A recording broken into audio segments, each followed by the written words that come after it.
কিছু হওয়া, তাহলে আমি যখন আমার রবের সামনে দাঁড়াবো তখন আরও এই বিষয়টা গুরুত্ব সহকারে দেখা উচিত যে আমি আল্লাহর সামনে দাঁড়াচ্ছি, তাহলে আমার আরও পরিপাটি হওয়া দরকার। সেক্ষেত্রে এই জন্য ইসলাম কিন্তু এই যে পবিত্রতার বিধান কিন্তু দিয়েছে, পরিচ্ছন্নতার বিধান দিয়েছেন। সেক্ষেত্রে এর মধ্যে প্রথম বিষয় হলো যে যাতে আমার শরীরে দুর্গন্ধ না থাকে। এই জন্য কিন্তু জুমার দিন এই যে গোসলের গুরুত্ব দেওয়া হয়েছে। জুমার দিনের গোসল অনেক আলেমদের মতে ওয়াজিব, এমনকি আল্লাহ রাসূল সাল্লাল্লাহু আলাইহি ওয়াসাল্লাম ওয়াজিব শব্দটি বলেছেন যে গোসলে ইয়াউমুল জুমাআতে ওয়াজিবুন আলা কুল্লি মুহতালিম, প্রত্যেক প্রাপ্তবয়স্ক ব্যক্তির উপর জুমার দিনের গোসল ওয়াজিব, ওয়াজিব শব্দটি ব্যবহৃত হয়। যদিও হুকুম নিয়ে ইমামদের মধ্যে মতভেদ পরিলক্ষিত হয়, কিন্তু গুরুত্বপূর্ণ এটা কেন, যাতে আমার শরীরে দুর্গন্ধ না থাকে। কাঁচা পেঁয়াজ খেয়ে জামাতে সালাতের গুরুত্ব কত আমরা তো জানি, যে কত গুরুত্ব জামাতে সালাত আদায়ের, অথচ কেউ যদি কাঁচা পেঁয়াজ খেয়ে নেয় কোনো কারণে, তাকে নিষেধ করা হয়েছে মসজিদে যাতে সে না যায়। কারণ কি? কারণ এই যে দুর্গন্ধ, মুখের দুর্গন্ধটা অত্যন্ত আপনি অনেক সময় দেখা যায় যে অনেকের শরীর শারীরিক দিক থেকে খুব পরিপাটি, খুব গুরুত্ব দেয় গোসল টুসুল পোশাক আশাক, কিন্তু মুখের দুর্গন্ধ গুরুত্ব দেয় না, মিসওয়াক ঠিক মতো করে না, ব্রাশ ঠিক মতো করে না। তো মুখের দুর্গন্ধটা কিন্তু খুব গুরুত্বপূর্ণ বিষয়, ওটা খেয়াল করা উচিত। সেক্ষেত্রে এই জন্যই মূলত এই যে মিসওয়াকের বিধানটা কিন্তু এটা থেকে এসছে। এই জন্য আল্লাহ রাসূল সাল্লাল্লাহু আলাইহি ওয়াসাল্লাম এই গুরুত্বের সাথে প্রত্যেক সালাতের পূর্বে উনি বলছেন কি, যে আমি যদি ভারী মনে না করতাম অজুর সাথে, অজুর সাথে বলতে সাধারণত বেশিরভাগ ক্ষেত্রে সালাতের জন্য অজু করা হয়। আর এই সালাত এটা আপনি যদি নফল সালাতের জন্য অজু করেন অথবা ফরজ সালাতের জন্য অজু করেন, দুইটার ক্ষেত্রে প্রযোজ্য, উভয়টার ক্ষেত্রেই প্রযোজ্য এই মিসওয়াকটা। আর এখানে খুব গুরুত্ব সহকারেই বলা হয়েছে, যদিও মিসওয়াকটা সুন্নাত আমরা জানি, কিন্তু এই সালাতের সময় মিসওয়াকের সওয়াবটা ওলামা ইকরাম বলছেন যে ওয়াজিবের মতো সওয়াব প্রাপ্ত হবে। সালাতের সময় কেউ যদি মিসওয়াক করে, একটা ওয়াজিব কাজ করলে যে সওয়াব পাবে সেই কাজের মতো সওয়াব পাবে। যেহেতু এখানে আল্লাহ রাসূল সাল্লাল্লাহু আলাইহি ওয়াসাল্লাম কি বলেছেন, যে আমি বাধ্যতামূলক করে দিতাম যদি ভারী মনে না করতাম, সেজন্য। এবং এখানে আরেকটা জিনিস বোঝা যায় যে আল্লাহ রাসূল সাল্লাল্লাহু আলাইহি ওয়াসাল্লামের কোনো আদেশ বা আল্লাহ তাআলা কোনো আদেশ করলে সেটার দ্বারা ওয়াজিব সাব্যস্ত হয়, যতক্ষণ না কোনো কারিনা বা অন্য কোনো দলিল দ্বারা বোঝা যায় যে এই আমলটা মুস্তাহাব। সাধারণভাবে যখনই আমর আসবে আদেশ, তখনই বুঝে নিতে হবে এটা কি ওয়াজিব। যদি আমর দ্বারা ওয়াজিব সাব্যস্ত না হতো, তাহলে আল্লাহ রাসূল সাল্লাল্লাহু আলাইহি ওয়াসাল্লাম কিন্তু এখানে নির্দেশ দিয়ে দিতেন। কিন্তু উনি কি বলে, ওনার নির্দেশ দিতে বাধাটা কোথায় ছিল? উনি কি বলেছেন? বাধাটা হলো যে তোমাদের জন্য ভারী হয়ে যেত, তার মানে অবধারিত হয়ে যেত। তার মানে বোঝা যাচ্ছে আল্লাহ রাসূলের আদেশ দ্বারা অবধারিতই বোঝা, ওয়াজিব অর্থ দেয়। কিন্তু কখন ওয়াজিব হবে না? যখন কোনো কারিনা, অন্য কোনো দলিল বা কারিনা পাওয়া যাবে তখন। এরপরে হচ্ছে যে শরীয়ত আমাদের জন্য কত সহজ করেছে বিধিবিধানগুলো, মানে আমাদের জন্য যাতে কঠিন না হয়ে যায় বিধিবিধান, এই জন্য কিন্তু বলা হয় কিন্তু যে ইসলামের বিধানগুলো কি, এই কথা যদি আমরা বলি যে ইসলাম সহজ, কোনো সমস্যা আছে? ইসলাম সহজ বললে কোনো সমস্যা নাই, কিন্তু আবার এটা অপব্যাখ্যা করা যাবে না। মানে এই সহজ বলে আবার কিন্তু অনেকে কঠিন, মানে যেটা কঠিন মনে হয়েছে ওই হুকুমটা মানুষের জন্য ইচ্ছা মতো সহজ করে দিয়েছে। এটা কিন্তু উদ্দেশ্য না ইসলাম সহজ দিন। যদি আপনি বলে সহজ দিন, অর্থ এটা না যে যার মতো করে সহজ করে নেবে, এটা কিন্তু অর্থ না। বরং অর্থ কি, ইসলামই আসলে আমাদের জন্য সহজ করেছে। যে যখন স্বাভাবিকভাবে পুরো দিনটাই সহজ, তারপরে যখন কঠিন হয়েছে কোনো বিষয়, সহজ করে দিয়েছে। সফরে যে কঠিন না একটু, তখন আমাদের জন্য সহজ করে দেওয়া, সিয়াম সহজ করে দেওয়া হয়েছে, সালাত সহজ করে দেওয়া হয়েছে, কত কিছু সহজ করে দেওয়া হয়েছে বিধিবিধানগুলো আমাদের জন্য। তেমনইভাবে এখানেও যেহেতু এটা কঠিন হয়ে যেত একজন মানুষের জন্য বারবার মিসওয়াক করাটা, সেজন্য আমাদের জন্য সহজ করে দেওয়া হয়েছে, আমাদের জন্য বাধ্যতামূলক করে দেওয়া হয়নি। মিসওয়াক বলতে আসলে নির্দিষ্ট কোনো গাছের ডাল বা এরকম কোনো কিছু বোঝায় কিনা। আসলে মিসওয়াক আরাক গাছের কথা এসছে। আমি জানি না আরাক গাছটা বাংলাদেশে পাওয়া যায় কিনা আদৌ। হ্যাঁ, পিলু বলে, কিন্তু পিলু কি ওই যেটা এত বড় ফল হয় ওইটা ওই যে এত বড় ফল হয় যেটা পিলু, কি ফল আছে ওই গাছের? মানে খাওয়া যায় না, বাট এমনি কি কিছু আসে? আচ্ছা, যাই হোক, পিলু গাছ আর এটা সর্বোত্তম বলেছেন অনেকে। তবে যদি অন্য যে কোনো গাছের হয়, যেটাতে আপনার মানে দাঁতের কোনো ক্ষতি হবে না, মানে এমন ডাল আবার নিলেন না যে মাড়ি টাড়ি সব একবারে শেষ হয়ে গেলে 1-2 দিনে, এটা যেন আবার না হয় ক্ষতিকর। আবার ইমাম নববী রাহমাতুল্লাহ আলাইহি বলছেন যে মুখ যদি যে কিছু দ্বারা যদি মুখ পরিষ্কার হয়, তাহলে সেটা মিসওয়াকের সব পেয়ে যাবেন। সেক্ষেত্রে আপনি ব্রাশ, মাজন এগুলো তাহলে চলে আসবে এর হুকুমে। মানে উনি উনি বিষয়টা প্রশস্ত করে দিয়েছেন, এটা একবারে গাছের উদ্ভিদের সাথে মানে নির্দিষ্ট করে দেননি।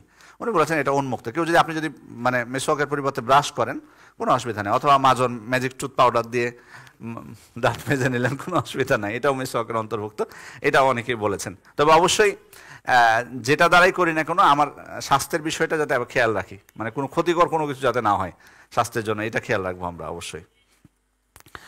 আর আপনারা জানেন যে আসলে মেসওয়াকটা কখন করতে হবে, সেক্ষেত্রে এই হাদিসে কিন্তু অজুর কথাটা বলা হয়েছে, কিন্তু আবার কোনো কোনো হাদিসে সালাতের কথা এসছে, লা আমারতুহুম বিসসিওয়াকে ইনদা কুল্লি সালাহ, আমি প্রত্যেক সালাতের সময় বলতাম। এটা থেকে অনেকেই, এই জন্য আমরা দেখতে পাই আরব দেশগুলোতে বিশেষ করে, যে এর আগে মনে হয় আপনাদেরকে বলছিলাম যে তারা অনেক সময় ইকামতের পরে দেখা যায়, যেমন কাবার ইমামকে দেখবেন যে মেসওয়াক করছে। এটা কিন্তু একদল আলেম ওনারা বুঝেছেন, এটা আমরা শ্রদ্ধা করি ওই মতকে, বাট আরেক দল আলেমরা কিন্তু এটার বিরোধিতা করেছেন। ওনারা বলেছেন যে ওই সময় মেসওয়াক করাটা, মানে মিসওয়াক করার মানে মূল লক্ষ্য কিন্তু হাদিসে, অন্য হাদিসে দুইটা বলা হয়েছে, মাতহারাতুল লিল ফাম ওয়া মারদাতুল লির রব, মুখ পরিষ্কার করা আর আল্লাহ তাআলার সন্তুষ্টি। তো মিসওয়াক করার পর যদি বাই চান্স আপনার মুখে ময়লা থাকে, তাহলে আপনি যে ঘষলেন সালাতে দাঁড়ানোর আগে, দিয়ে পকেটে রেখে দিলেন, তো ওই ময়লাটা যাবে কোথায় এখন? মানে যদি থুথু না ফেলি আমি বা কুলি না করি, সেক্ষেত্রে আমি যুক্তি নিয়ে আসছি না, বাট এই যে এই বর্ণনাগুলো কিন্তু একটা বর্ণনা কিন্তু আরেকটার কিন্তু ব্যাখ্যা, এটা মনে রাখতে হবে। সালাদ দ্বারা যে একবারে সালাতই উদ্দেশ্য সেটা কিন্তু না, সালাদ দ্বারা অজু উদ্দেশ্য হতে পারে। যেমন অজুর আয়াতটা যদি আমরা দেখি, ইদা কুমতুম ইলাস সালাতি ফাগসিলু উজুহাকুম, যখন তোমরা সালাতের জন্য দণ্ডায়মান হবে তোমরা অজু করো, তাই না? তো সালাতের জন্য দণ্ডায়মান হওয়ার সময় কি আমরা তাড়াতাড়ি করে অজু করি? মানে মসজিদে অজু না করে বসে থাকি, যখন দাঁড়াতে যাবো তখন দৌড় দিয়ে যে অজু করি না? উদ্দেশ্য হলো সালাতের অক্ত হলে, সালাতের ইচ্ছা পোষণ করলে। তেমনইভাবে এখানে সালাতের সময় মিসওয়াকের উদ্দেশ্য হলো যে সালাতের জন্য যখন আমি প্রস্তুতি নিব। আর তার বড় প্রমাণ হচ্ছে এই যে এই ব্যাখ্যা, কোনো কোনো বর্ণনায় স্পষ্ট অজুর কথা এসছে, আবার কোনো কোনো বর্ণনায় আল্লাহ রাসূল সাল্লাল্লাহু আলাইহি ওয়াসাল্লাম বাড়ি থেকেই মিসওয়াক করে বের হয়েছেন, এটা স্পষ্টভাবে প্রমাণিত। উনি বাসা থেকে যখন বের হতেন স্পষ্টভাবে প্রমাণিত যে উনি বাসা থেকে মিসওয়াক করে বের হয়েছেন। এজন্য মানে মোদ্দা কথা হলো যে মিসওয়াকটা অজুর আগে হওয়াটাই ভালো। এখন অজুর শুরুতেই করব নাকি কুলি করার সময়, এটা নিয়েও অনেক ওলামা একরাম কথা বলেছেন। এটা নিয়ে কেউ কেউ কুলির সময় বলেছেন, কিন্তু স্পষ্ট কোনো প্রমাণ নাই, বিধায় অজুর প্রথমে করাটাই ভালো। যেহেতু কুলি করার সময় করতে মানে বিশেষ করে মোয়ালার ক্ষেত্রে বাধাগ্রস্ত হতে পারে, সে কারণে প্রথমেই মিসওয়াক করে তারপর অজু করলেই সব থেকে ভালো হয়। দ্বিতীয় হাদিস হচ্ছে ওয়ান হুমরান আন্না উসমান রাদিয়াল্লাহু আনহু দাআ বিউযু। হুমরান রাদিয়াল্লাহু আনহু তিনি বলছেন যে উসমান রাদিয়াল্লাহু আনহু একদিন অজুর পানি নিয়ে ডাক দিলেন। ফাগাসালা কাফাইহি সালাসা মাররাত, পানি নিয়ে প্রথমে তিনি তার কবজি পর্যন্ত 3 বার হাত ধুলেন। সুম্মা মাদমাদা, এরপর কুলি করলেন। ওয়াস্তানশাক, নাকে পানি দিলেন। ওয়াস্তানসার, নাক থেকে পানি ঝেড়ে ফেলে দিলেন। সুম্মা গাসালা ওয়াজহাহু সালাসা মারাত, এরপর তিনি মুখমণ্ডল ধুলেন 3 বার। সুম্মা গাসালা ইয়াদাহুল ইয়ুমনা ইলাল মিরফাক সালাসা মারাত, তারপর ডান হাত ধুলেন কোনই পর্যন্ত 3 বার। সুম্মাল ইউসরা মিসলা যালিক, এরপরে বাম হাত ডান হাতের মতো করেই ধুলেন, মানে 3 বার কোনই পর্যন্ত ধুলেন। সুম্মা মাসাহা বিরাসিহি, এরপর তিনি মাথা মাসাহ করলেন। সুম্মা গাসালা রিজলাহুল ইয়ুমনা ইলাল কাবাইন, এরপর টাকনু পর্যন্ত বা গোড়ালি পর্যন্ত তার পা ধৌত করলেন, ডান পা, সালাসা মাররাত 3 বার। সুম্মাল ইউসরা মিসলা যালিক, এরপর বাম পা ধুলেন ডান পার মতো করে একইভাবে। সুম্মা কল, এরপর তিনি বললেন রাআইতু রাসূলুল্লাহ সাল্লাল্লাহু আলাইহি ওয়াসাল্লাম তাওয়াদ্দা নাহওয়া উযুই হাযা, আমি আল্লাহ রাসূল সাল্লাল্লাহু আলাইহি ওয়াসাল্লামকে আমার মতো করে, মানে আমি যেভাবে তোমাদেরকে ওযু করে দেখালাম এভাবে আমি আল্লাহ রাসূল সাল্লাল্লাহু আলাইহি ওয়াসাল্লামকে ওযু করতে দেখেছি। এখানেই ইমাম ইবনে হাজার আসকালানী হাদিসটা এখানে শেষ করেছেন। তবে হাদিসের আরেকটা অংশ বাকি আছে, যেটা অন্যান্য সহিহ বুখারী মুসলিমের গ্রন্থে এসেছে, সেটা হলো সুম্মা সাল্লা রাকাতাইন, এরপর যদি কেউ 2 রাকাত সালাত পড়ে, লা ইউহাদ্দিসু ফিহা নাফসাহু, এবং মানে একান্ত মনোযোগ দিয়ে, মানে অন্য কোনো দিকে ধ্যান ধারণা না করে একবারে একান্ত মনোযোগ দিয়ে যদি কেউ 2 রাকাত সালাত পড়ে এভাবে ওযু করার পর, গুফিরা লাহু মা তাকাদ্দামা মিন যামবিহি, তার পূর্বের সকল পাপ আল্লাহ ক্ষমা করে দিবেন। এই বর্ণনাটুকু এসছে। তবে এখানে অবশ্য মুআল্লিফ নিয়ে আসেননি এটুকু, যেহেতু আমরা প্রশ্নটা পরে করবো ইনশাল্লাহ, প্রশ্নটা করবো ইনশাল্লাহ, পরে আমরা প্রশ্নটা করব। যাদের প্রশ্ন আছে একটু পরে করবেন ইনশাল্লাহ। তবে আমার করার অধিকার আছে, এটা প্রথম দিনই বলে দিয়েছি, আমি করতে পারবো ইনশাল্লাহ। আচ্ছা, তাহলে এখানে প্রথমে আমরা উসমান রাদিয়াল্লাহু আনহু থেকে বর্ণিত, তিনি অজুর বর্ণনা আমাদেরকে দিয়েছেন। উসমান রাদিয়াল্লাহু আনহুকে আমরা সবাই চিনি, তিনি আল্লাহ রাসূল সাল্লাল্লাহু আলাইহি ওয়াসাল্লামের বিশিষ্ট একজন সাহাবী, জান্নাতের সুসংবাদপ্রাপ্ত 10 জন সাহাবীর একজন, এবং এই উম্মতের মধ্যে তৃতীয় সর্বশ্রেষ্ঠ ব্যক্তি উম্মতের মধ্যে। এবং তিনি যে তৃতীয় খলিফা এই ব্যাপারে সকল সাহাবা ইকরাম এমনকি আহলুস সুন্নাত ওয়াল জামাতের অনুসারীরা সবাই একমত পোষণ করেছেন। সুতরাং এখন বর্তমান যুগে এসে কেউ যদি বলে যে না, উসমান রাদিয়াল্লাহু আনহু তৃতীয় খলিফা নন, বরং উনি চতুর্থ খলিফা, আলী রাদিয়াল্লাহু আনহু হলেন তৃতীয় খলিফা, তাহলে আমরা কি বলবো? তাহলে বলবো যে আপনি মুহাজির এবং আনসার সাহাবীদেরকে ছোট করলেন। আপনি তারা যে বিষয়ে একমত পোষণ করেছে, আপনি এখানে এসে এখন বিরোধিতা করতে পারেন না। যাই হোক, এটা অনেক লম্বা বিষয়। তাহলে তিনি যে তৃতীয় খলিফা ছিলেন এতে কোনো সন্দেহ নাই। এখানে অজুর বিবরণ তিনি দিয়েছেন। একটা বিষয় খেয়াল করে দেখুন যে উনি যখন অজু শুরু করলেন, শুরু করার পর 3 বার বললেন যে হাত ধোয়ার কথা। তারপর এখানে বলা হয়েছে কুলি করলেন, নাকে পানি দিলেন, নাক ঝাড়লেন। এখানে কোনো বারের কথা উল্লেখ করেননি, শুধু এইভাবে উল্লেখ করে বলে দিয়েছেন। রাবি বলছেন যে তিনি কুলি করলেন, নাকে পানি দিলেন, নাক ঝেড়ে ফেললেন, কিন্তু বললেন না যে 3 বার। কিন্তু না বললেও অন্য হাদিস দ্বারা সাব্যস্ত, 3 বারের বিষয়টা অন্য হাদিস দ্বারা সাব্যস্ত হয়েছে। সুতরাং অন্য অন্য অঙ্গ যেমন 3 বার, এটাও 3 বার।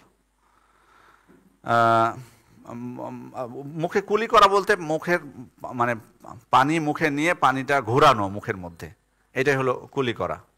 গড়গড়ে করতেই হবে বিষয়টা এমন না, মুখের মধ্যে ঘোরানোটা এটা স্বাভাবিক। এরপরে হাত কোনোই পর্যন্ত ধোয়ার কথা বলেছেন। এখন প্রশ্ন হলো যে কোনোই পর্যন্ত বলা হয়েছে, এলাল মিরফাক ব্যবহার করা হয়েছে কোনোই পর্যন্ত। তো কোনোই পর্যন্ত বলতে কি আসলে কোনোইটা এর মধ্যে ঢুকবে কিনা, মানে ধোয়ার মধ্যে, না কোনোই পর্যন্ত ধুলে হবে? মানে কোনোই পর্যন্ত বলতে কি কোনোই আসবে, মানে কোনোই আমাকে ধুতেই হবে, না কোনোই পর্যন্ত ধুলে হবে? সাধারণত যখন শরীয়তের কোনো আদেশ এভাবে আসে, কোনো সীমা নির্ধারণ করে দেওয়া হয়, তখন সীমানাটা ওর মধ্যে ঢুকে না, সাধারণত ঢুকে না, সাধারণত ঢুকবে না। কোনো সীমা নির্ধারণ করে দিলে যে এই পর্যন্ত, তো যে পর্যন্ত কথা বলছে ওই জিনিসটা এর মধ্যে ঢুকে না, সাধারণত ঢুকে না। কিন্তু এখানে ঢুকবে এই কারণে যে অন্য হাদিস দ্বারা সাব্যস্ত যে আল্লাহ রাসূল সাল্লাল্লাহু আলাইহি ওয়াসাল্লাম পার করে দিয়েছেন, কোনোই পার করে দিয়েছেন উনি, এই জন্য এখানে ঢুকবে, কারণ অন্য বর্ণনা দ্বারা স্পষ্ট সাব্যস্ত হয়েছে। কিন্তু যদি শুধু এটাই বর্ণনা থাকতো তাহলে কোনোইটা এর মধ্যে ঢুকতো না, বরং কোনোই পর্যন্ত করলে হতো। কিন্তু অন্য হাদিস দ্বারা সাব্যস্ত যে তিনি কোনো পার করে দিয়েছেন। এরপরে হচ্ছে এখানে কিন্তু একটা জিনিস খেয়াল করবেন, এখানে অজুর বিবরণ দিতে যে উনি বলেছেন সুম্মা মাসাহা বিরাসি, খেয়াল করে দেখুন তার মাথা মাসাহ করলেন। এরপরে বলছেন সুম্মা গাসালা রিজলাহুল ইয়ুমনা, তারপর ডান পা ধুলেন। কান মাসাহ কোথায় গেল? কোনো কিছু বলা হয়নি এখানে কিন্তু কান মাসাহ। আচ্ছা, কিন্তু অন্য হাদিস দ্বারা সাব্যস্ত। আবার এই হাদিস উলামা ইকরাম বলছেন যে মাথা মাসার কথা যখনই বলবে কান মাসাহটাও তার মধ্যে চলে আসবে, যেহেতু পবিত্র কোরআনে বলা হয়েছে কি অমসাহু বিরুসুকুম, এর দ্বারা কান মাসাও এর মধ্যে চলে আসবে।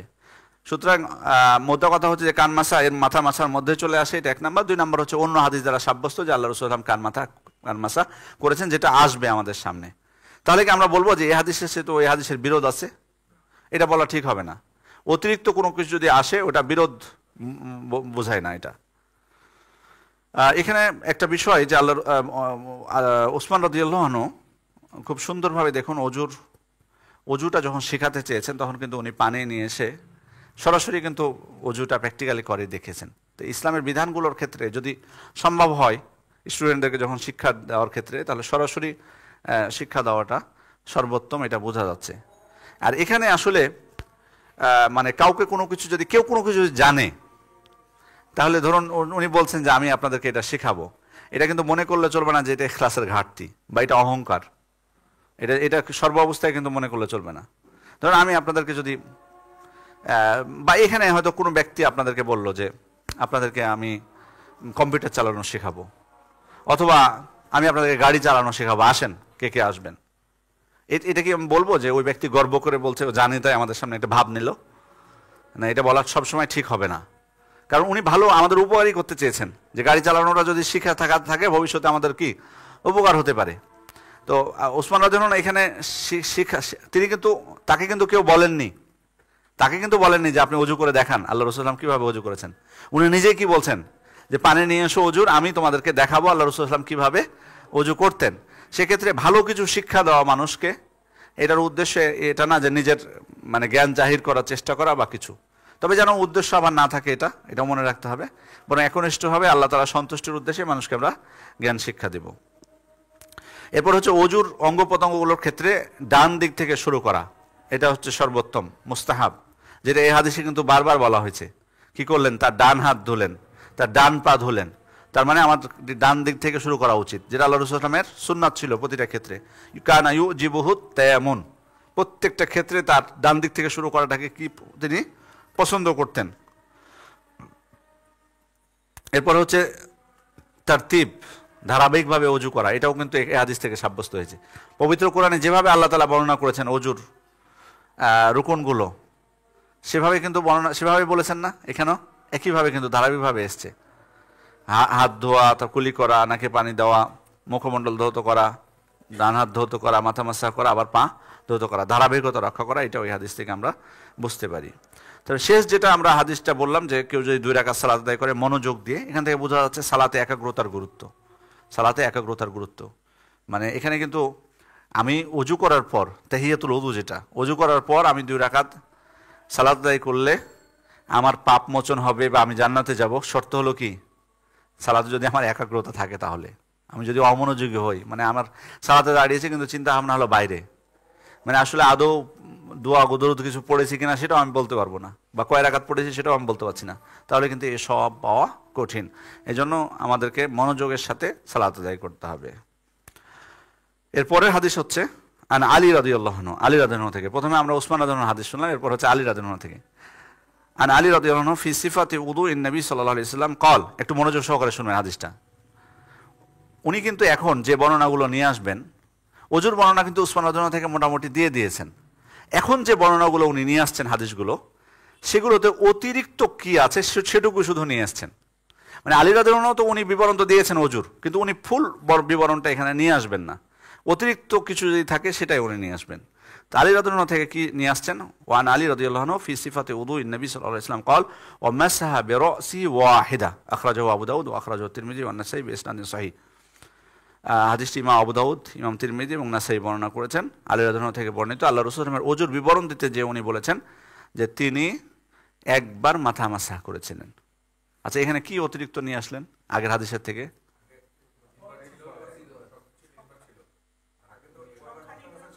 আগের হাদিসে মাথা মাসার কথা কিভাবে ছিল? মাথা মাসাহ করেছেন এইটুক শুধু বলা ছিল, ও মাসা কোনো সংখ্যার কথা বলা হয়নি। ওখানে উনি বলেছিলেন ও মাসা, কোথায়? সুম্মা মাসা বিরাসি, তার মাথা মাসাহ করলেন।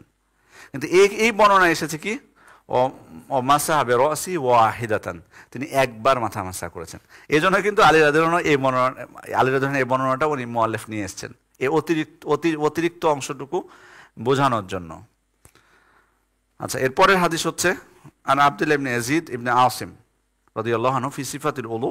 আব্দুল্লাহ ইবনে ইয়াজিদ ইবনে আসিম থেকে বর্ণিত, তিনিও আল্লাহ রাসূল সাল্লাল্লাহু আলাইহি ওয়াসাল্লামের ওজুর বিবরণ দিয়েছেন। قال ومسح رسول الله صلى الله عليه وسلم برأسه, আল্লাহ রাসূল সাল্লাল্লাহু আলাইহি ওয়াসাল্লাম তার মাথা মাসাহ করলেন। فأقبل بيديه وأدبر, তার 2 হাতকে সামনের দিক থেকে পিছনে এবং পিছন থেকে সামনে নিয়ে আসলেন। মুত্তাফাকুন আলাইহি, সহিহ বুখারী এবং মুসলিমের হাদিস। ওয়া ফি লাফযিন লাহুমা, অন্য শব্দ এসছে এই 2 গ্রন্থে, বাদা বিমুকাদ্দামি রাসিহি, তিনি তার মাথার অগ্রভাগ থেকে শুরু করলেন। হাত্তা যাহাবা বিহিমা ইলা কাফাহু, একবারে শেষ প্রান্তে নিয়ে গেলেন। সুম্মা রাদ্দাহুমা ইলাল মাকান আল্লাযী বাদা মিনহু, এরপর যে স্থান থেকে শুরু করেছিলেন ওই স্থানে এসে শেষ করলেন। আচ্ছা, এই হাদিসের থেকে, এই হাদিসের সাথে আগের হাদিস যেটা, কোনো বিরোধ আছে কিনা?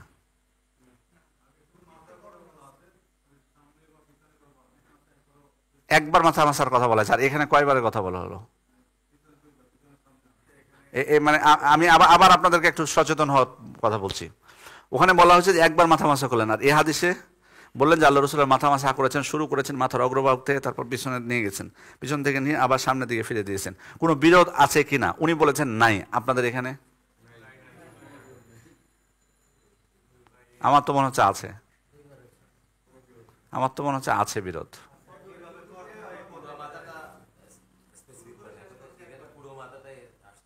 আর ওখানে পুরো মাথা আসেনি, মানে ব্যাখ্যা করে বলেনি, ব্যাখ্যা করে বলেন, তাহলে ওনার মতকে সমর্থন করলেন, মানে বিরোধ নাই কোনো, তাহলে বিরোধ নাই। আমার প্রশ্ন হলো বিরোধ আছে কিনা? অতিরিক্ত আছে, অতিরিক্ত কথা আছে, এটা তো কোনো সন্দেহ নাই, বাট বিরোধ আছে কিনা? কেউ নাই, একজনও নাই, আমার তো মনে হচ্ছে আছে। এখানে দুইবার হয়ে যায় উনি বলছেন, তাহলে বিরোধ আছে। এই যে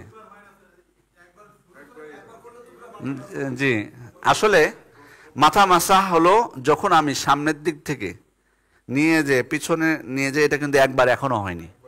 আমি যখন এসে সামনে ফিরিয়ে দিব তখন এটা একবার হলো, আর সেটাই আগের হাদিসে বোঝানো হয়েছে একবার। একবারটা কিভাবে হবে এটা এই হাদিসে এসে ব্যাখ্যা করা হয়েছে। যেমন উমরা যারা আমরা করেছি, এখানে উমরা বা হজ যারা করেছি, সাই করেছি না আমরা সফা মারার মধ্যে? সফা মারার মধ্যে সাই করেছি। আচ্ছা, সফা মারোয়ার মধ্যে সাই কিভাবে সম্পন্ন হয়? সফা থেকে মারোয়া গেলে হয়ে যায়, নাকি সফা থেকে মারোয়া যাওয়ার পর আবার সফাতে ঘুরে আসলে একবার হয়? ওখানে কিন্তু একবার শুধু না যাওয়া আসা না, ওখানে একবার গেলে হয়, ওখানে কিন্তু একবার গেলে হয়। ওখানে সাফা থেকে কেউ মারোয়ায় গেলেই কিন্তু একবার হয়ে গেল একটা, আবার মারোয়া থেকে সফায় গেলে আরেকটা হলো, এভাবে 7 বার। কিন্তু এই ওজুরটাতে কিন্তু এটা একরকম না, বুঝতে পারছেন? সাফা মারোয়াটা যদি হয় তাহলে এখানে একবার, আবার এখানে 2 বার। ওইটা আপনার থিওরি অনুযায়ী, সাফা মারোয়ার থিওরি অনুযায়ী 2 বার হচ্ছে এটা। কিন্তু ওজুর ক্ষেত্রে আমি নিয়ে যে আবার ঘুরে দেবো, এটা একবারই হলো। এই জন্য 2 হাদিসের মধ্যে কোনো বিরোধ নেই। মাশাআল্লাহ, মাশাআল্লাহ, আপনারা ইলমি দিক থেকে খুব শক্তিশালী, বোঝা যাচ্ছে। আমি নড়ানোর চেষ্টা করেছি অনেক, কিন্তু পারলাম না। আপনি একটু নড়েছেন, কিন্তু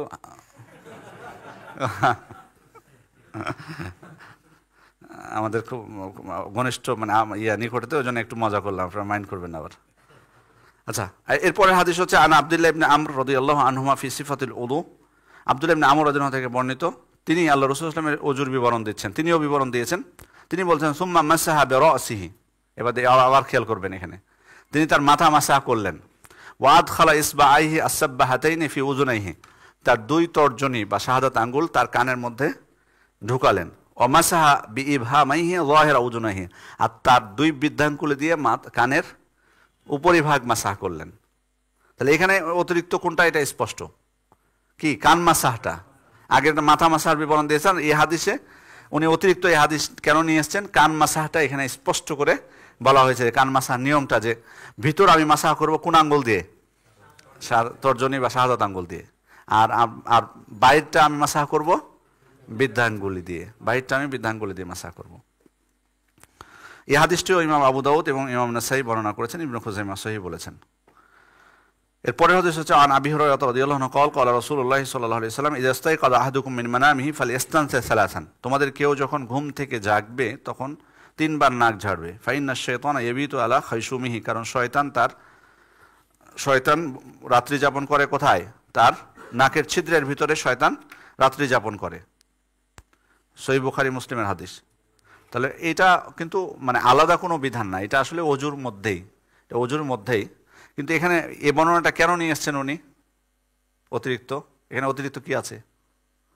নাক ঝাড়ার কথা তো আছে উসমান রাদিয়াল্লাহু আনহু হাদিসে, 3 বারটাও আমরা বলে এসেছি। 3 বারটা এখানে একটা অতিরিক্ত।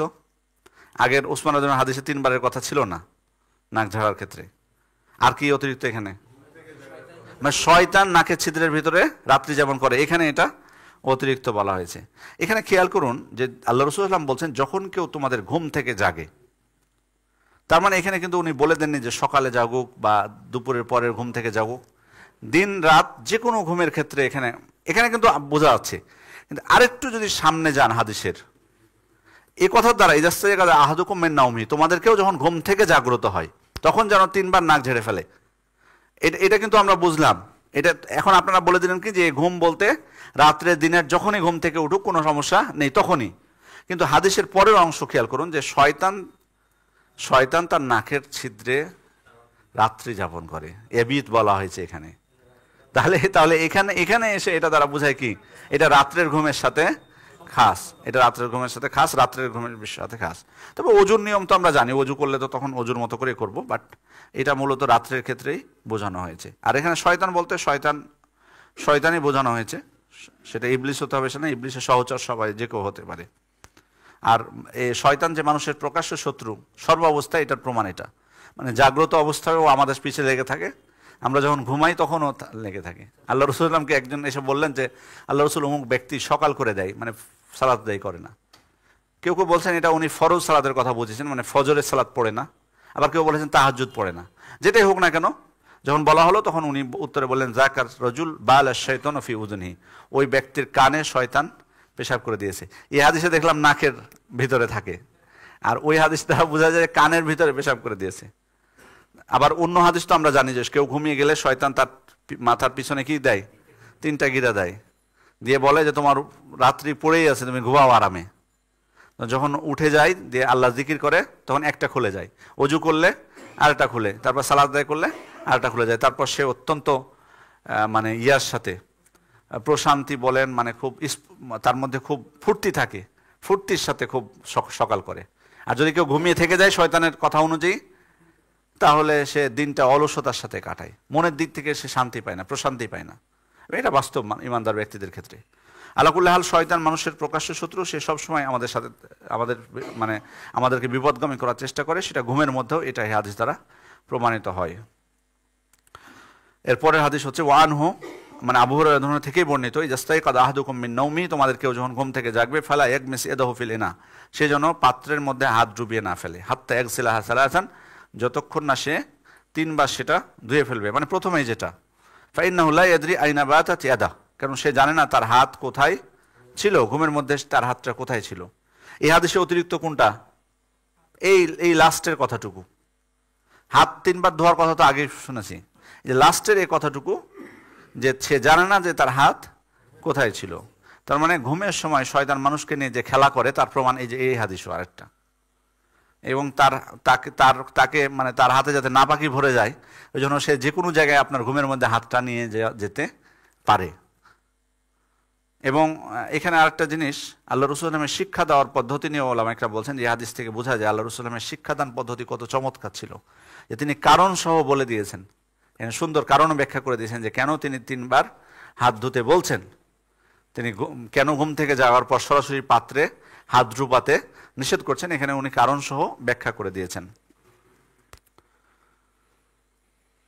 এরপরে হাদিস হচ্ছে ওয়ান লাকিত ইবনে সবরা, লাকিত ইবনে সবরা থেকে বর্ণিত ক্বাল ক্বালা রাসূলুল্লাহ সাল্লাল্লাহু আলাইহি ওয়াসাল্লাম, তিনি বলছেন আল্লাহ রাসূল সাল্লাল্লাহু আলাইহি ওয়াসাল্লাম বলেছেন আসবিগ আল উযু, তুমি উত্তমভাবে ওযু করো, ও খাল্লিল বাইনাল আসাবে, আঙ্গুলের মাঝে খিলাল করো, ও বালিগ ফিল ইস্তিনশাক, এবং খুব ভালোভাবে নাকে পানি দাও, নাকে পানি প্রবেশ করাও, ইল্লা আন তাকুনা সাইমান, তবে যদি সিয়ামরত অবস্থায় থাকো তাহলে ভিন্ন কথা। এটি ইমাম আবু দাউদ, নাসাই, তিরমিজি, ইবনে মাজাহ সবাই বর্ণনা করেছেন, হাদিসটি সহিহ। এখানে অতিরিক্ত কি আছে, উত্তম রূপে অজু করো, উত্তমভাবে অজু করা এটা একটা হলো ওয়াজিব। ওয়াজিব মানে অজুর অঙ্গগুলো পরিপূর্ণ মাত্রায় ধোয়া, এটা একটা ওয়াজিব উত্তম রূপে। আর দ্বিতীয় উত্তম হতে পারে যে যেগুলো যেমন 3বার করে ধোয়া, এটা উত্তম রূপে হতে পারে। খাল্লিল বাইনাল আসাবে, আঙ্গুলের মাঝে খিলাল করা, এটা অতিরিক্ত নাই হাদিসে। আঙ্গুল বলতে এখানে আসলে পায়ের আঙ্গুল বোঝানো হয়েছে নাকি হাতের আঙ্গুল? উভয় আঙ্গুল। তবে ওলামা ইকরাম বলছেন যে উভয় আঙ্গুলই বোঝানো হয়েছে, তবে পায়ের ক্ষেত্রে বেশি সতর্কতা অবলম্বন করতে বলেছেন। কেন বলেন তো? আরেকটা হাদিস আছে এজন্য। এই হাদিসের মধ্যে কিছু মানে এমনিতেও যদি বলেন যে মানে হাতের থেকে মানে হাতও এর মধ্যে, পায়েও এর মধ্যে খিলাল করা, কিন্তু পায়েরটা বেশি গুরুত্ব দিয়ে খিলাল করতে বলেছেন। কেন হাতের থেকে? জি, কে বললেন এটা? আপনি বলেন। পায়ের আঙ্গুলগুলো বেশি শক্ত, হাতের আঙ্গুল কিন্তু দেখেন আপনি, এই যে দেখেন কত এমনি কিন্তু ইয়া করা যায়, পায়ের গুলো আপনি সহজে পারবেন? করেন তো দেখি, হাত দিয়ে ছাড়া পারবেন না। হাত দিয়ে যখন করবেন তখন করবেন, মানে বেশি লেগে থাকে একটার সাথে আরেকটা, যে কারণে ওটা শুকনো থাকার সম্ভাবনা বেশি। আপনি যখন হাত ধোবেন এমনি নর্মালে দেখবেন যে এমনিতে ধোয়া হয়ে যায়, খুব বেশি সম্ভাবনা কম যে শুকনার থেকে যাবে। পায়ের গুলো হাত না দিলে সমস্যা আছে। জি, এরপরে হচ্ছে সিয়াম অবস্থায় নাকে পানি দিতে কেন মানে সতর্কতা অবলম্বন করতে বলা হয়েছে? পানি যাতে ভেতরে না চলে যায়। এবং এই হাদিস থেকে অনেক উলামা ইকরাম সাদ্দু জারায়ে যে দলিল এটা নিয়েছেন। সাদ্দু জারায়ে কি? কার জানা আছে? সাদ্দু জারায়ে মানে জিনিসটা বৈধ, জিনিসটা বৈধ, কাজটা বৈধ, বাট ওই বৈধ কাজটা হারামের দিকে নিয়ে যাওয়ার সম্ভাবনা থাকে, ওই কারণে ওই কাজটা হারাম।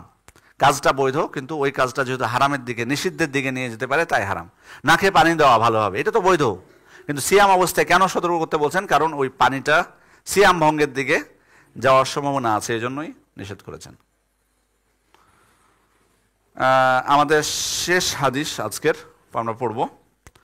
ওয়ান উসমান রাদিয়াল্লাহু আনহু আন্না নবী সাল্লাল্লাহু আলাইহি ওয়াসাল্লাম কানা ইউখাল্লিলু লিহিয়াতাহু ফিল উযু। উসমান রাদিয়াল্লাহু থেকে বর্ণিত, আল্লাহ রাসূল সাল্লাল্লাহু আলাইহি ওয়াসাল্লাম তার ওযুর মধ্যে তার দাড়ি খিলাল করতেন, ওযুর সময় তার দাড়ি খিলাল করতেন। এখানে তাহলে অতিরিক্ত আমরা পেলাম কি? হাদিসটি ইমাম তিরমিজি বর্ণনা করেছেন। কি অতিরিক্ত পেলাম? দাড়ি খিলাল করা। এখানে হলো দাড়ি, কোন দাড়ি আসলে খিলাল করা? দাড়ি কিন্তু, দাড়ি যদি থাকে আমাকে খিলাল কিন্তু করতে হবে। সেক্ষেত্রে যদি পাতলা হয় তখন এটা ওয়াজিব হয়ে যাবে খিলাল করা, কারণ আপনাকে পানি পৌঁছাতে হবে। একবারে পাতলা যদি হয় তাহলে আমাকে কিন্তু পানি পৌঁছাতে হবে, তখন ভালো করে খিলাল করা লাগবে না? ভালো করে লাগবে এবং করতেই হবে তখন। আর যদি ঘন হয় তখন কিন্তু মুস্তাহাব। ঘন যদি হয় দাড়ি খুবই ঘন, তখন এটা মুস্তাহাব খিলাল করাটা, তবে করাটা সুন্নাত।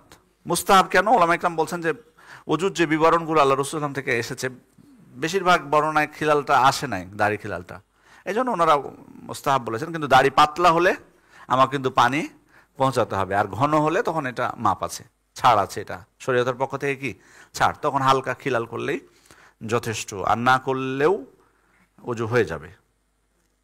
আচ্ছা, আপনাদের মৌখিক প্রশ্ন নিব, যদি আজকের মানে ক্লাসের মধ্যে হয়, ক্লাসের বাইরে হলে মৌখিক কোনো প্রশ্ন নেই। জি হ্যাঁ,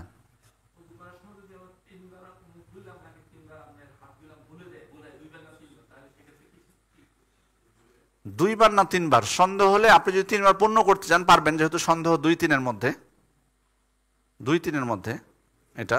আর ওযুর অঙ্গগুলো কিন্তু আসবে আমাদের আরো, আমি আজ এখনো কিন্তু শেষ হয়নি, মানে ওযুর অতিরিক্ত বর্ণনাগুলো কিন্তু আরো আছে এখানে, যে ওযুর অঙ্গ কিন্তু 3বার ধোয়া কি অপরিহার্য কিনা, এটা আসবে আমাদের। আমরা জানি কি যে একবার ধোয়ার হাদিসও আছে, 2বার ধোয়ারও হাদিস আছে। সেক্ষেত্রে আপনি যদি আর না ধোয়ান, এমনকি একবার ওযুর মধ্যে কোনো অঙ্গ 2বার, কোনো অঙ্গ 3বার, এমন হাদিস আছে। 3বার অতিরিক্ত ইচ্ছাকৃতভাবে করাটা আল্লাহ রাসূল সাল্লাল্লাহু আলাইহি ওয়াসাল্লামের আদেশ অমান্য করা, এবং এটা বাড়াবাড়ি। ভুলে হয়ে গেলে তো, ভুলে তো কোনো সমস্যা নেই ইনশাআল্লাহ, ওযুর কোনো সমস্যা হবে না, আবার ওযু করতে হবে না আপনাকে। যদি 4বার হয়ে গেল ধরেন ভুলে, কিন্তু আপনি ইচ্ছাকৃতভাবে কেন 4বার করবেন?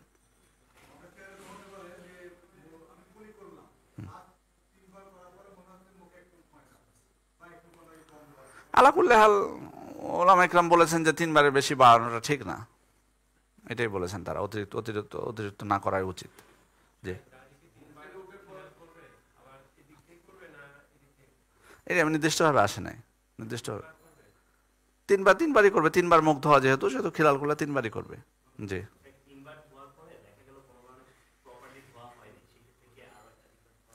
ওটা কি কখন ওই সাথে সাথে দেখতে পেয়েছে? 3বার ধোয়ার পরে কিভাবে ফাঁকা থাকে?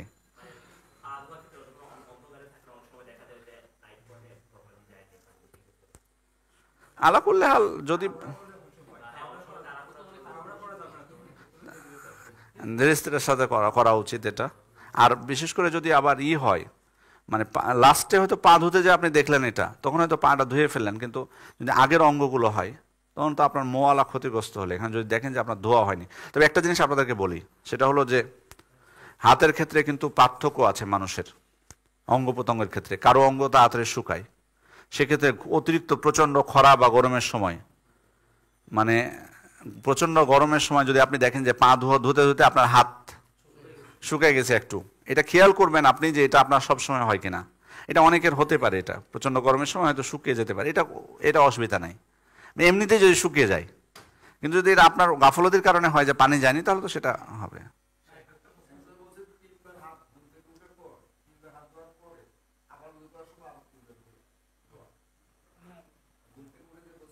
হ্যাঁ,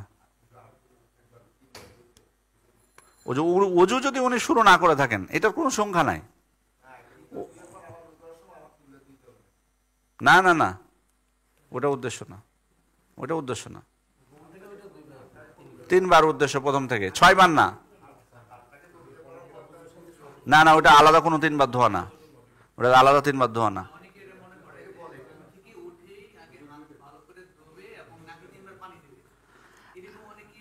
না না না না, এটা অতিরিক্ত না, এটা অতিরিক্ত না। আর আরেকটা জিনিস যে পানি পাত্রে পাত্রে হাত ডুবানোর বিষয়টা, ধরেন যদি ডুবানোর সম্ভাবনা না থাকে, মানে আমরা তো যেমন এখন ট্যাপে অজু করি, তাহলে কি আমরা সুন্নাত না এটা হাত ধোয়াটা? না সুন্নাত, সর্বাবস্থায় এটা সুন্নাত, কিন্তু ওটা অতিরিক্ত আলাদা কোনো হাত ধোয়া না, এটা অজুর সাথেই, অজুর মধ্যে এটা। এখানে একটা প্রশ্ন আছে লিখিত, অজুতে মুখে পানি নাকে পানি একসাথে দিতে হয় কিনা? এটাও প্রমাণিত, আলাদা আলাদাভাবে প্রমাণিত, দুটোই প্রমাণিত, এটাও প্রমাণিত, দুইটাই চলবে, কোনো সমস্যা নেই, একটাকে নাকচ করার কোনো ইয়া নেই।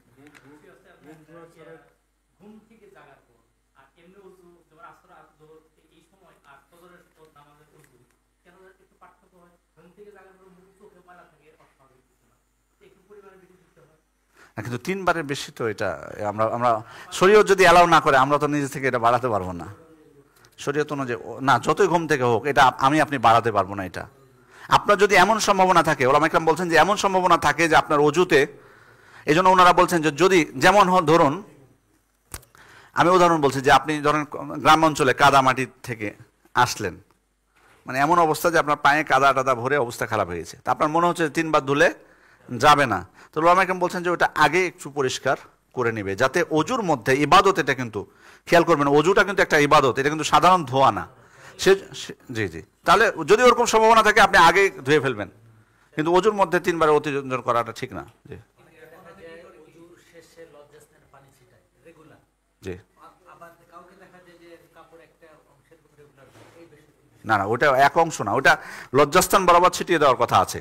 এটা এটা মুস্তাহাব, এটা মুস্তাহাব, এটা মুস্তাহাব, এটা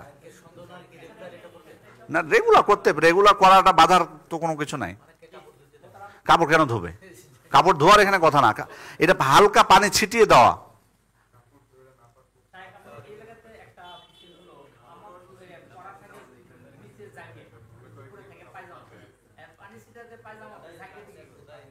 পানি কিন্তু এটা না যে আপনি ভিজিয়ে ফেলবেন, এটা না ভিজিয়ে ফেলা, এটা জাস্ট একটা বিধান, এবং এর হিকমত সম্পর্কে কিন্তু অনেক ওলামা ইকরাম বলেছেন যে এটা চুপ থাকা, এটা কিন্তু স্পষ্টভাবে কিন্তু আসেনি যে কি কারণে আল্লাহ রাসূল সাল্লাল্লাহু আলাইহি ওয়াসাল্লাম বলেছেন। হ্যাঁ, হিকমত বর্ণনা করেছেন, বাট নিশ্চিতভাবে আপনি এটা না। এই জন্য এটা মুস্তাহাব মনে করে জিবরিল আলাইহিস সালাম ওযু শিখিয়ে দেওয়ার একটা এসেছে যে উনি লজ্জাস্থান বরাবর পানি ছিটিয়ে দিয়ে বলেছেন, কিন্তু ছিটিয়ে দেওয়ার অর্থ এটা না যে আপনি ভিজিয়ে ফেলবেন সবকিছু, এটা না, হালকা হালকা পানি ছিটিয়ে দেওয়া, হালকা। হ্যাঁ ঠিক আছে, জি একই প্রশ্ন করবেন না কেউ বারবার। জি আসছে, না না, ওই পানি দিয়ে করবেন, ওই পানি দিয়ে করতে পারেন, আলাদা কোনো পানি নেবেন, আলাদা পানি নেওয়ার কোনো বর্ণনা নেই। জি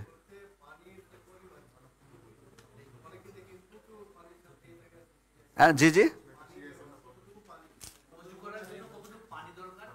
আসবে, এটা বর্ণনা আসবে, আসবে এগুলো যতটুকু কম করা যায়, অপচয় না করা উচিত না, আসবে এগুলো। আল্লাহ রাসূল কতটুকু দিয়ে উজু করতেন এগুলো সব আছে।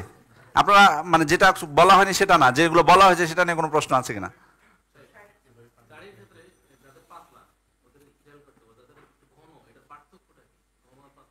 এটা শরীয়ত এভাবে করেনি, এটা আপনি বুঝে নেবেন। খুব সহজে যেটা পানি পৌঁছানো যাবে এটাই পাতলা, আর যেটা পানি পৌঁছানো কঠিন এটাই ঘন। আপনারটা ঘনর মধ্যে পড়বে আমার মনে হচ্ছে। না না, খুব পাতলা না, খুব পাতলা না। এখন এখন আমাকে আমাকে যদি এখন আপনাদের দাঁড়িয়ে নিয়ে এখন নির্ধারণ করেন, এটা নিজে নিজে আলাকুল্লাহ হাল সর্বোচ্চ আপনি চেষ্টা করবেন, যদি ঘন থাকে তাহলে যাবে না এবং ছাড়, আর যদি পাতলা থাকে আপনার পানি চলে যাবে। যেমন উনারটা নিয়ে কোনো মতভেদ নাই যে ঘন, ওটা নিয়ে কোনো নাই, উনারটাও নেই, দেখলে বোঝা যায় ঘন। আর যদি কোনো সন্দেহ থাকে আপনি সর্বোচ্চটুকু পৌঁছানোর চেষ্টা করবেন। জি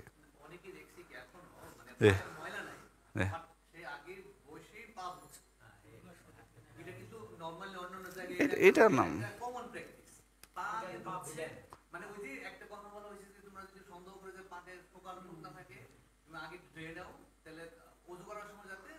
হ্যাঁ এটা কোনো অপরিহার্য মনে করা ঠিক না, এটা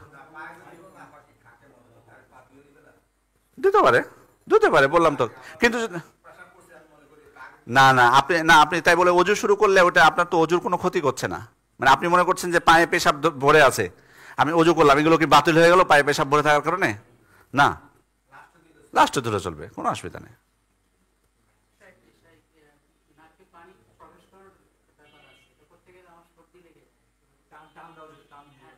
খুব বেশি দিবেন না তাহলে, যদি খুব বেশি সমস্যা হয়, অতিরিক্ত যদি কষ্ট হয়, খুব বেশি অতিরঞ্জন করবেন না, হালকা ভাবে দিবেন। তাই বলে দিবেন না সেটা না, এটা তো অজু, এটা তো নাকে পানি তো দেবেন, নাকে পানি মাইনাস করা যাবে না। হ্যাঁ, হালকা করে দেবেন, অতিরিক্ত অতিরঞ্জন করবেন না, তাহলে হলো। জি, হ্যাঁ খিলা না, কিন্তু যদি শুকনা থেকে যায়, আপনার যদি পানি চলে যায় তাহলে অসুবিধা নেই। অনিচ্ছাকৃত কোনো, আপনি যদি অনিচ্ছাকৃত এখন খিলাল করলেন না, শুকনো থেকে গেল, তাহলে আপনার সমস্যা না, শুকনা থাকলে হবে না।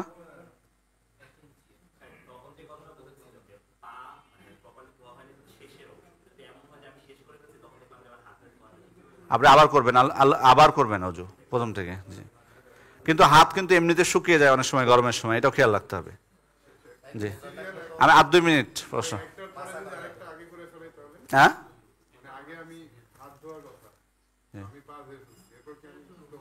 আপনি তারতিব রক্ষা করলেন না, তারতিবটা অজুর গুরুত্বপূর্ণ অংশ। না না, শুরু থেকে করার দরকার নাই, ওখান থেকে আপনি সিরিয়ালটা বজায় রাখবেন, হাতের দিকে করে আবার পা ধুবেন, তখন পাটা আবার ধুয়ে নিলে হয়ে যাবে, আর নতুনভাবে করার প্রয়োজন নেই। জি জি, এখানে আপনি জি, যদি আমি ইচ্ছাকৃতভাবে পানি অপচয় করি, অপচয়ের জন্য আল্লাহর কাছে জবাবদিহি করতে হবে, কিন্তু অজুর সমস্যা হবে না, কিন্তু অপচয়ের কারণে আল্লাহ ধরবেন আমাদেরকে।